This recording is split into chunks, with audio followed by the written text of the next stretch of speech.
Le siège de la PDG noir occupé par un passager blanc. Le vol s'arrête. Dans l'éclat discret des lumières tamisées de la cabine de première classe, Sophie Laurent, PDG d'Étoile Air, fit son entrée avec une élégance naturelle qui semblait presque défier la gravité. Son tailleur bleu marine, impeccablement taillé, soulignait une autorité à la fois discrète et indéniable. Un sac en cuir finement ouvragé à la main, elle avançait avec l'assurance d'une femme habituée au regard scrutateur des cercles parisiens les plus exigeants. Ce vol, pensait-elle, serait une parenthèse bienvenue après une réunion stratégique éprouvante au siège d'Étoile Air, où elle avait défendu avec brio une nouvelle vision pour la compagnie aérienne. Pourtant, à peine posa-t-elle les yeux sur son siège, le 1A, qu'une voix arrogante et tranchante brisa le silence feutré de la cabine, comme un éclat de verre dans une pièce paisible. « J'ai besoin de toute cette rangée pour me reposer », lança Charles Beaumont, un homme d'une cinquantaine d'années, vêtu d'un costume coûteux mais légèrement froissé, trahissant une nonchalance étudiée. Il jeta une couverture en cachemire gris sur les sièges 1A et 1B, marquant son territoire avec une assurance qui frisait l'insolence. Son regard, chargé de mépris, croisa celui de Sophie. « Vous devriez vérifier si vous avez vraiment un billet pour ici », ajouta-t-il, un sourire moqueur étirant ses lèvres, ces mots teintés d'une condescendance à peine voilée qui fit frémir l'atmosphère. Sophie, dont le parcours depuis un quartier modeste de Marseille jusqu'au sommet de l'élite corporative française avait été jalonné de défis, resta impassible. Une tempête intérieure menaçait de se déchaîner, mais son visage, encadré par une coiffure élégante et sobre, ne trahissait qu'un calme olympien. « C'est mon siège », répondit-elle posément, brandissant son téléphone où s'affichait son billet électronique, clair et incontestable.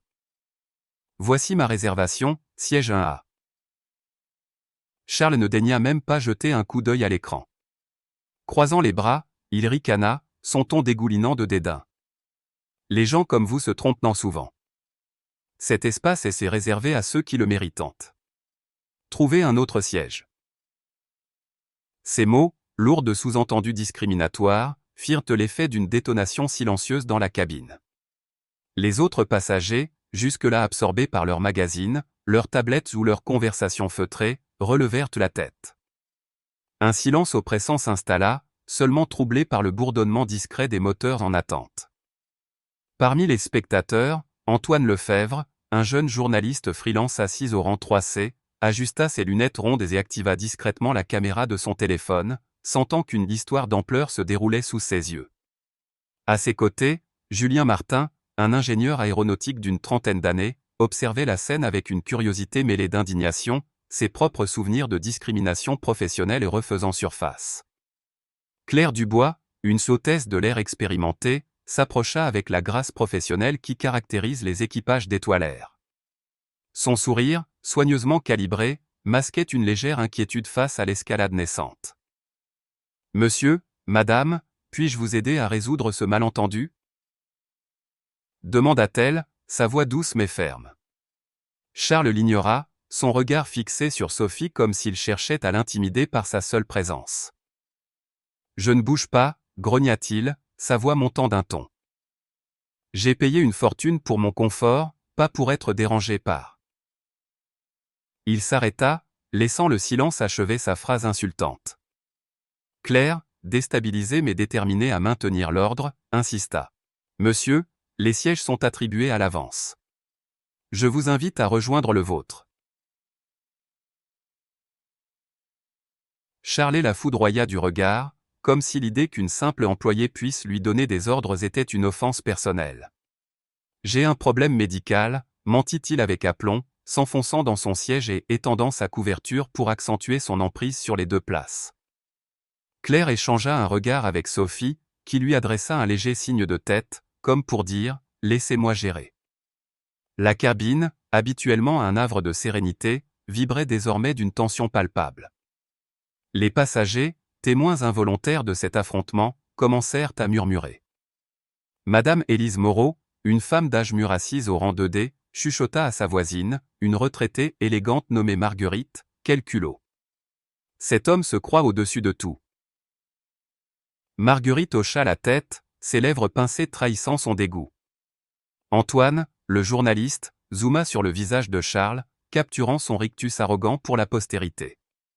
Julien, l'ingénieur, serra les poings, partagé entre l'envie d'intervenir et le respect pour le calme inébranlable de Sophie. Cette dernière, toujours debout, sentit le poids des regards sur elle. Ce n'était pas seulement une question de siège. C'était une lutte pour la dignité, pour le respect fondamental, à 10 000 mètres d'altitude, dans l'écrin luxueux de la première classe d'étoilaire. Sophie savait qui elle était, une femme noire, née dans une famille ouvrière de Marseille, qui avait conquis chaque échelon de sa carrière par son talent, sa ténacité et sa capacité à surmonter les préjugés. Elle n'allait pas céder face à l'arrogance de Charles Beaumont, un investisseur connu dans les cercles parisiens pour son influence et son tempérament dominateur. Monsieur Beaumont, dit-elle, utilisant son nom avec une précision calculée, révélant qu'elle savait exactement à qui elle avait affaire. Je vous demande poliment de respecter ma réservation. Sa voix, claire et ferme, résonna dans la cabine comme une note grave dans une symphonie tendue. Charles éclata d'un rire sec, s'assurant que tous l'entendent. Respect? Égalité? Vous parlez de choses que vous ne comprenez même pas, lança-t-il, ces mots dégoulinants de mépris. Les gens comme vous n'ont pas leur place ici. Ces paroles, ouvertement discriminatoires, firent frémir la cabine. Madame Moreau murmura, outrée, c'est scandaleux. Plusieurs passagers hochèrent en la tête, tandis qu'Antoine, le journaliste, captait chaque mot, chaque expression. Sophie, imperturbable, croisa le regard de Charles. Ses yeux, d'un calme profond, semblaient percer son armure d'arrogance. Elle savait que répondre à la provocation par la colère serait tomber dans son jeu. Au lieu de cela, elle choisit la stratégie qui avait fait d'elle une PDG redoutable, la patience et la précision. D'un geste discret, Sophie sortit son téléphone de son sac en cuir. L'écran s'illumina doucement, et avec un tapotement précis, elle envoya un message codé à l'équipe technique d'étoilaire, Opération Lumière Silencieuse. Ce protocole, conçu pour gérer les situations sensibles impliquant des passagers perturbateurs, permettait de couper instantanément l'accès au réseau de l'appareil ciblé, en l'occurrence, celui de Charles. En quelques secondes, l'icône Wi-Fi sur le téléphone de Charles disparut. Il fronça les sourcils, tapotant son écran avec une irritation croissante. « Qu'est-ce que c'est que ça ?» marmonna-t-il, sa voix trahissant une pointe de panique. Sophie, toujours debout, observa la scène sans un mot, son calme contrastant avec l'agitation croissante de Charles. La cabine, désormais un théâtre d'une tension électrique, semblait retenir son souffle. Antoine chuchota à Julien. « Décevez que ça peut ramener. » Cet homme va regretter ses paroles. Julien, dont le propre passé de discrimination dans l'industrie aéronautique résonnait avec la scène, hocha la tête, admirant la dignité de Sophie.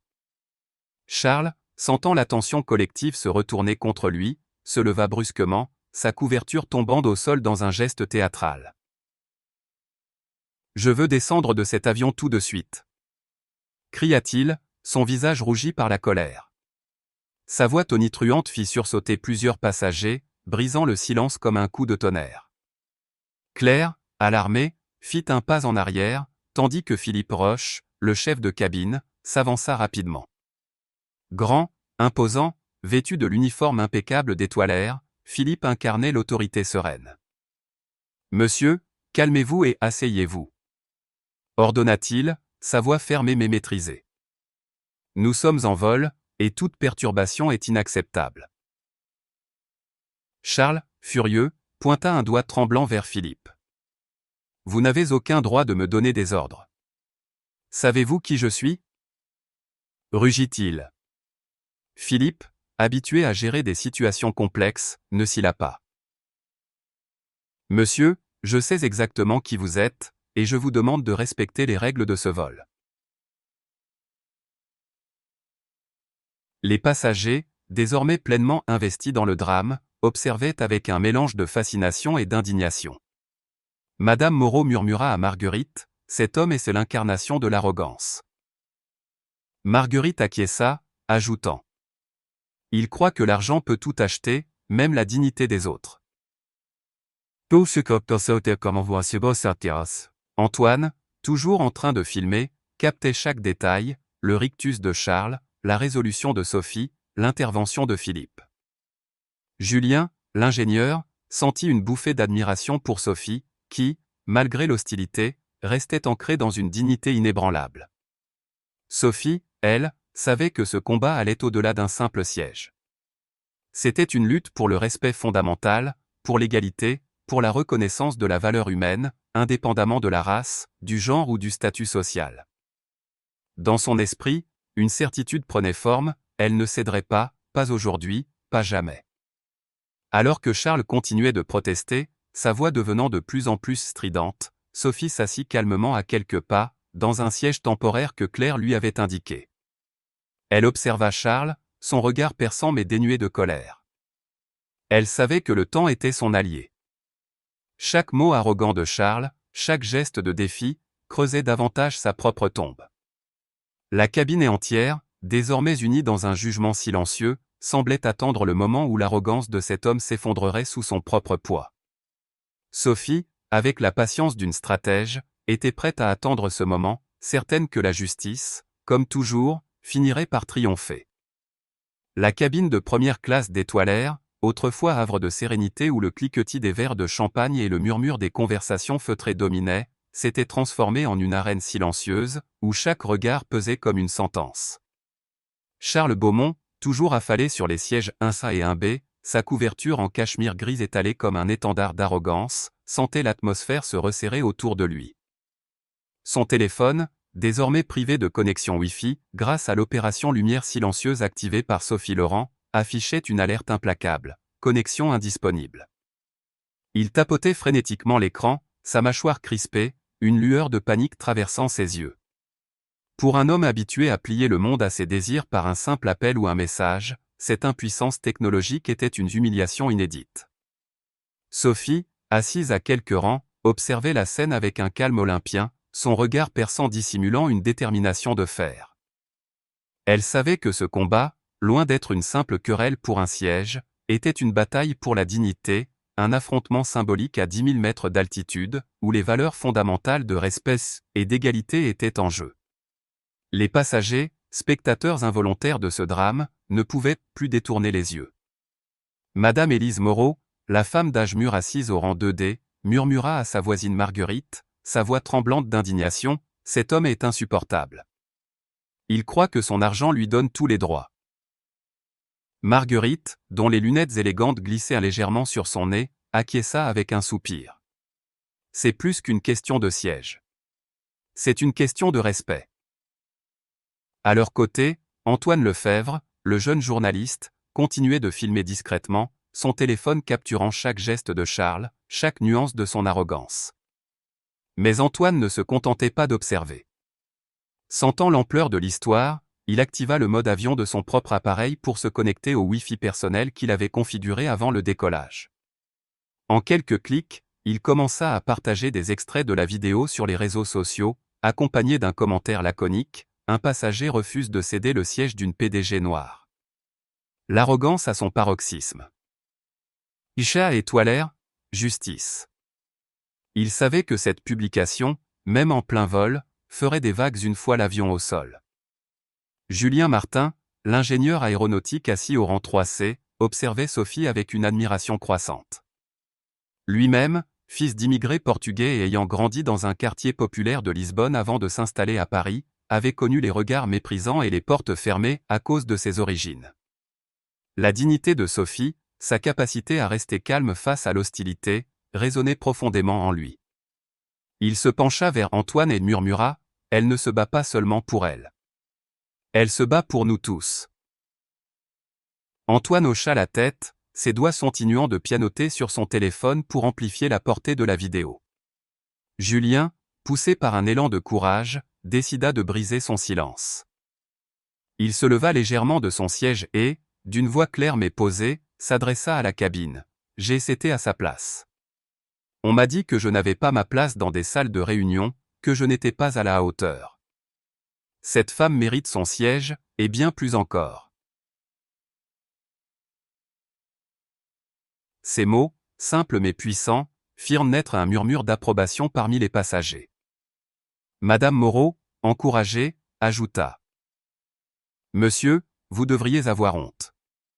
Ce siège appartient à Madame Laurent. Charles, acculé par les regards et les voix qui s'élevaient contre lui, sentit une colère sourde monter en lui. Il n'était pas habitué à être défié, encore moins par une femme noire et par des passagers et qu'il considérait comme inférieur à son statut. En tant que président d'une firme d'investissement parisienne, il avait bâti sa carrière sur l'intimidation et le privilège, convaincu que l'argent et le pouvoir lui donnaient un droit inaliénable sur le monde. Pourtant, face à la détermination de Sophie et à la réprobation collective, son assurance commençait à vaciller. Il tenta de reprendre le contrôle, pointant d'un doigt accusateur vers Sophie. C'est elle qui cause tout ce cirque. Cria-t-il, sa voix tremblante de rage. Sans elle, nous serions tous tranquilles. Mais ces mots tombèrent à plat. Les passagers, loin de le soutenir, échangèrent des regards outrés. Marguerite murmura à Madame Moreau. Il s'enfonce tout seul. Claire Dubois, l'hôtesse, revint dans l'allée, accompagnée de Philippe Roche, le chef de cabine. Philippe, avec son allure imposante et son autorité naturelle, s'adressa directement à Charles. Monsieur Beaumont, je vous ordonne de rejoindre votre siège attribué, le 4B. Toute perturbation supplémentaire entraînera des mesures de sécurité. Sa voix, ferme et sans appel, fit taire Charles un instant. Mais l'ego de ce dernier, trop vaste pour céder facilement, le poussa à répliquer. Vous ne savez pas à qui vous parlez. Je ferai fermer cette compagnie. Philippe, imperturbable, croisa les bras. Monsieur, ce n'est pas une négociation. Asseyez-vous, ou nous serons forcés d'agir. Les passagers, galvanisés par l'autorité de Philippe, commencèrent à murmurer leur soutien. Madame Moreau, incapable de se contenir, lança à voix haute, « Vous n'êtes qu'un tyran en costume cher. Rendez-lui son siège. » Charles, sentant l'étau se resserrer, tenta une dernière fois de contacter son assistant via son téléphone, mais l'écran affichait toujours connexion indisponible. Il jeta un regard furieux à Sophie, qui restait assise, sereine, son regard fixé sur la fenêtre comme si la tempête autour d'elle n'avait aucune prise. Cette impassibilité, plus que tout, le déstabilisait. Il était habitué à provoquer la peur ou la soumission, mais Sophie, avec son calme et sa dignité, était une adversaire qu'il ne comprenait pas. À cet instant, une voix féminine claire et assurée s'éleva depuis l'arrière de la cabine. « Monsieur, c'est vous qui êtes le problème ici. » C'était Madame Moreau, debout, son regard d'acier fixé sur Charles. « Vous occupez un siège qui ne vous appartient pas, et vous osez parler de mérite? C'est honteux. » Les passagers autour d'elle hochèrent non. La tête, et un murmure d'approbation s'amplifia. Antoine, toujours en train de filmer, captura cet instant où la cabine entière semblait se rallier à Sophie. Julien, inspiré par le courage de Madame Moreau, ajouta. « J'ai vu des gens comme vous toute ma vie. Vous pensez que votre statut vous donne le droit de piétiner les autres. Mais regardez à autour de vous, personne ne vous soutient. » Ces mots, prononcés avec une conviction tranquille, firent rougir Charles de colère et d'humiliation. Il ouvrit la bouche pour répliquer, mais aucun mot ne vint. Pour la première fois, il réalisa qu'il était seul, isolé par sa propre arrogance. Les regards réprobateurs des passagers, le ton inflexible de Philippe, et le silence éloquent de Sophie formaient un mur infranchissable. À contre-cœur, il ramassa sa couverture et se leva, son visage blême de rage contenue. Sous les yeux de la cabine entière, il se dirigea vers le siège 4B, chaque pas semblant lui coûter un morceau de son orgueil. Lorsqu'il s'assit enfin, un soupir collectif parcourut la cabine, comme si l'air lui-même s'était allégé. Sophie, toujours assise, ne manifesta aucun triomphe.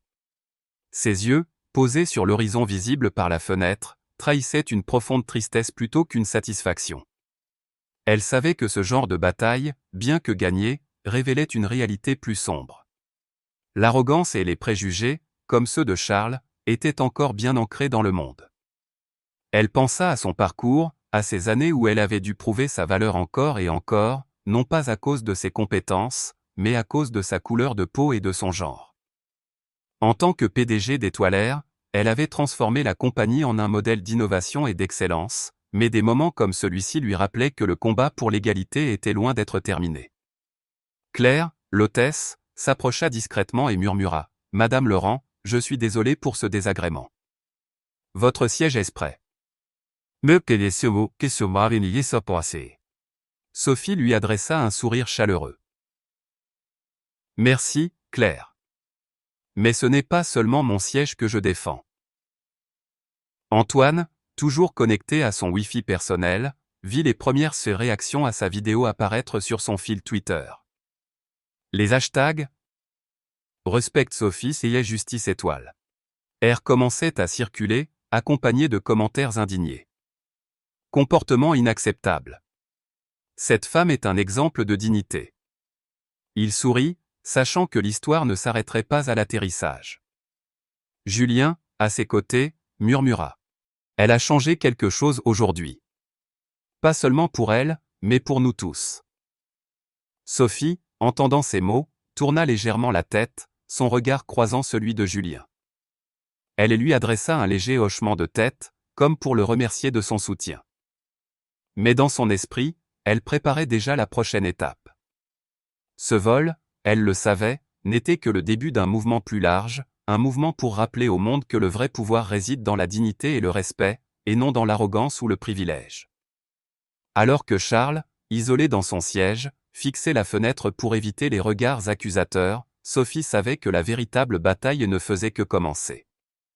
Lorsque l'avion d'Étoile Air toucha le sol, un frisson de soulagement parcourut la cabine de première classe, comme si l'atterrissage marquait non seulement la fin d'un vol, mais aussi celle d'un affrontement qui avait secoué les consciences.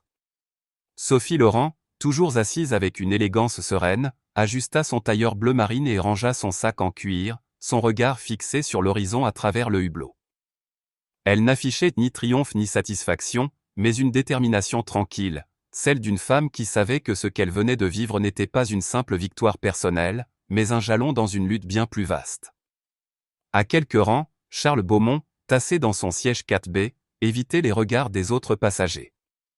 Sa couverture en cachemire, autrefois symbole de son arrogance, gisait froissée à ses pieds.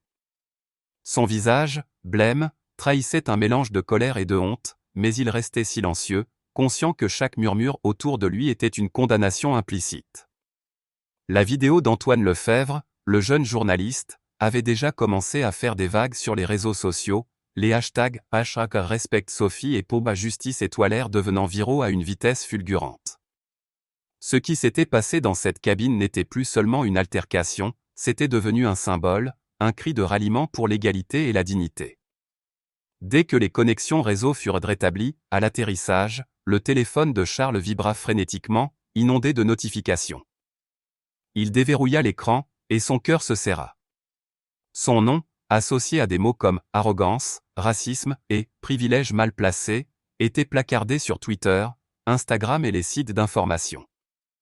Des extraits de la vidéo d'Antoine montraient son rictus moqueur, ses paroles insultantes, et l'indignation collective des passagers.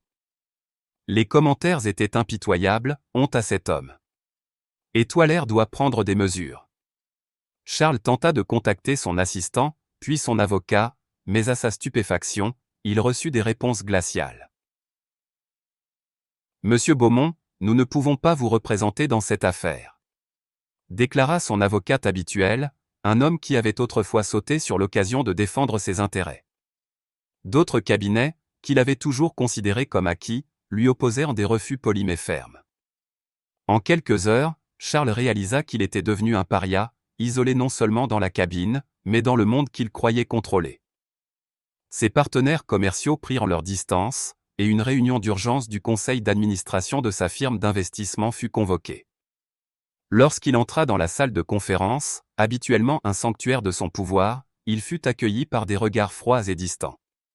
Le président du conseil, un homme qu'il avait autrefois intimidé, annonça sans embâche que son comportement avait terni la réputation de l'entreprise. « Votre présence est désormais un risque inacceptable », déclara-t-il. Charles tenta de se défendre, invoquant ses succès passés, mais ses mots sonnaient creux. Forcé de démissionner, il quitta la salle sous les regards accusateurs, un homme dépouillé de son autorité, de son prestige, et, plus douloureusement encore, du respect qu'il avait toujours exigé sans jamais le mériter. Pendant ce temps, Sophie Laurent, de retour au siège d'Étoilère à Paris, ne perdit pas une seconde. Convoquant une réunion d'urgence avec l'équipe de direction, elle s'adressa à eux avec une clarté et une résolution qui imposèrent le silence. Étoilère n'est pas seulement une compagnie aérienne, déclara-t-elle, sa voix calme mais vibrante d'autorité. C'est une institution qui doit incarner l'égalité, le respect et l'inclusion. Ce qui s'est passé sur ce vol ne doit plus jamais se reproduire. Elle exposa un plan ambitieux. Des programmes de formation obligatoires sur l'antiracisme, l'équité de genre et la diversité culturelle seraient déployés à tous les niveaux de l'entreprise. Un conseil dédié à l'inclusion serait créé pour superviser chaque aspect des opérations, des interactions en cabine et au processus de recrutement. Chaque employé, du pilote au personnel au sol, serait tenu de suivre ces formations, apprenant à reconnaître et à combattre les préjugés implicites. Sophie insista sur un point fondamental, le respect n'est pas négociable. Il est la pierre angulaire de notre mission.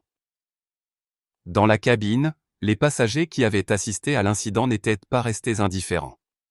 Madame Élise Moreau, la femme d'âge mûr qui avait défié Charles, lança une initiative communautaire à son retour à Paris. Elle organisa un groupe de discussion dans son quartier du 6e arrondissement, invitant des habitants à réfléchir aux moyens de promouvoir le respect mutuel dans la vie quotidienne.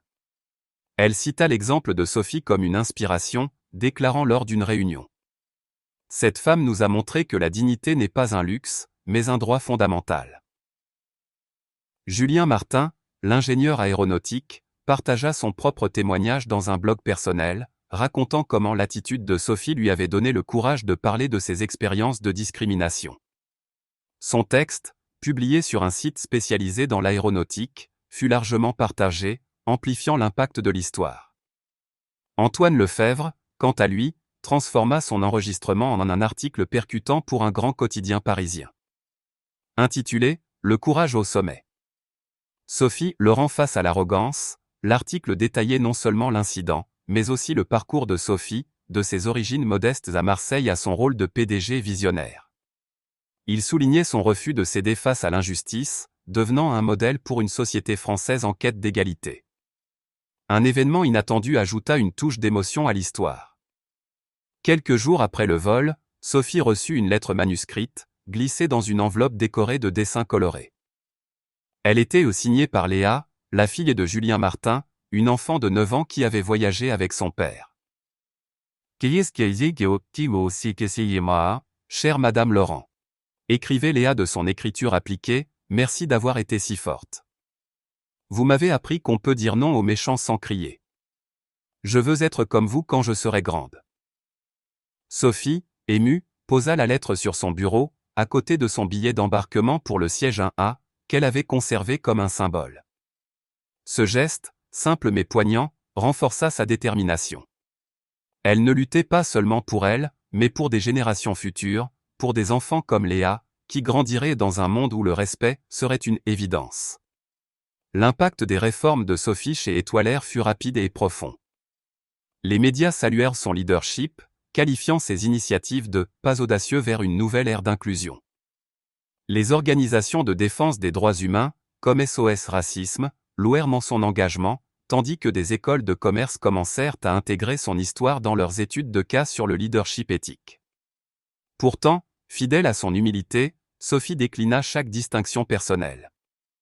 Lors d'une conférence de presse au siège d'Étoilère, face à une foule de journalistes, elle s'exprima avec une sincérité désarmante. « Je ne cherche ni gloire ni récompense. Mon seul objectif est de bâtir un monde où chacun est respecté pour ce qu'il est, pas pour ce qu'il possède. » Ces mots, prononcés avec une élégance toute française, résonnèrent dans une société qui valorise le respect mutuel et l'égalité comme des piliers fondamentaux.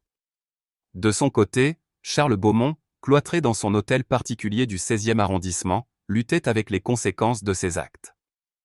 Chaque notification sur son téléphone était un rappel de sa chute. Les médias le dépeignaient comme l'incarnation du privilège mal placé, et son nom, autrefois synonyme de pouvoir, était devenu un symbole de honte. Lors d'une nuit d'insomnie, il relut les articles cinglants, revit les images de son rictus arrogant. Pour la première fois, il se confronta à une vérité qu'il avait toujours esquivée, son pouvoir, bâti sur l'intimidation et le mépris, était fragile. L'image de Sophie, calme et digne face à son hostilité, hantait ses pensées. Il réalisa, avec une amertume nouvelle, qu'elle incarnait une force qu'il n'avait jamais comprise, celle du courage ancré dans des principes. Assis seul dans l'obscurité, il murmura pour lui-même, « J'ai tout perdu, et c'était ma faute. » Ce regret, bien que tardif, marquait le début d'une réflexion qu'il n'aurait jamais cru possible. L'histoire du vol d'étoilaire se répandit bien au-delà des cercles parisiens. Elle devint une parabole moderne, enseignée dans les écoles, débattue dans les cafés, partagée dans les forums en ligne. Sophie, sans le chercher, devint une figure d'inspiration, non seulement pour ceux qui avaient été témoins de son courage, mais pour des milliers d'autres à travers le monde.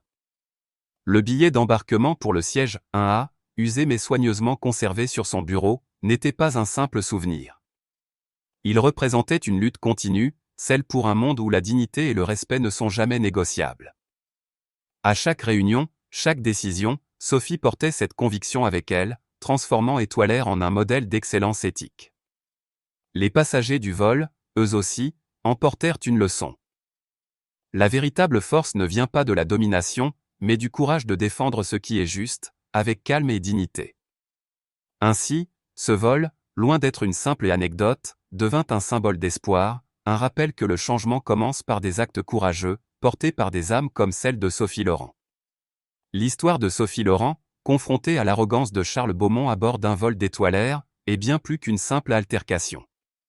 Elle incarne un vibrant témoignage du courage et de la dignité face à l'injustice, des valeurs profondément ancrées dans la culture française, où le respect mutuel et l'égalité sont des piliers fondamentaux. Sophie, avec son calme inébranlable et sa fermeté élégante, nous enseigne une leçon essentielle. La véritable force ne réside pas dans la colère ou la domination, mais dans la capacité à défendre ses droits sans compromettre son humanité. Face à l'hostilité et aux préjugés, elle choisit la retenue, prouvant que la dignité est une arme plus puissante que n'importe quelle provocation. Cette attitude, si caractéristique de l'élégance française, nous inspire à rester fidèles à nos principes, même dans les moments de tension. Cette histoire nous rappelle également que les préjugés, qu'ils soient liés à la race, au genre ou au statut social, persistent encore dans notre société. Le comportement de Charles, convaincu que son privilège lui donnait un droit absolu, reflète une mentalité que nous devons activement combattre.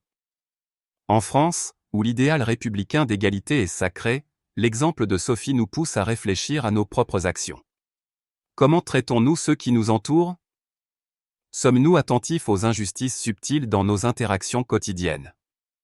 Sophie nous montre qu'un simple acte de courage peut déclencher un changement profond, transformant une altercation en un mouvement pour l'inclusion et le respect. Dans nos vies, nous pouvons appliquer ces leçons en cultivant l'empathie et en défiant les comportements discriminatoires, que ce soit au travail, dans les transports ou dans nos cercles sociaux. Comme Sophie, nous pouvons choisir de répondre aux provocations avec fermeté, mais sans perdre notre humanité. Cela signifie écouter, comprendre et défendre la dignité de chacun, même face à l'adversité. Son histoire nous invite à être des acteurs du changement, à promouvoir une société où l'arrogance et les préjugés n'ont pas leur place. Si cette histoire vous a touché, montrez votre soutien en aimant la vidéo. Partagez-la pour inspirer d'autres à défendre le respect et l'égalité. Laissez un commentaire pour partager vos réflexions sur le courage de Sophie et sur la manière dont nous pouvons tous contribuer à une société plus juste. N'oubliez pas de vous abonner à la chaîne pour découvrir d'autres récits de courage et de justice sociale. Ensemble, faisons entendre la voix de l'inclusion et de la dignité.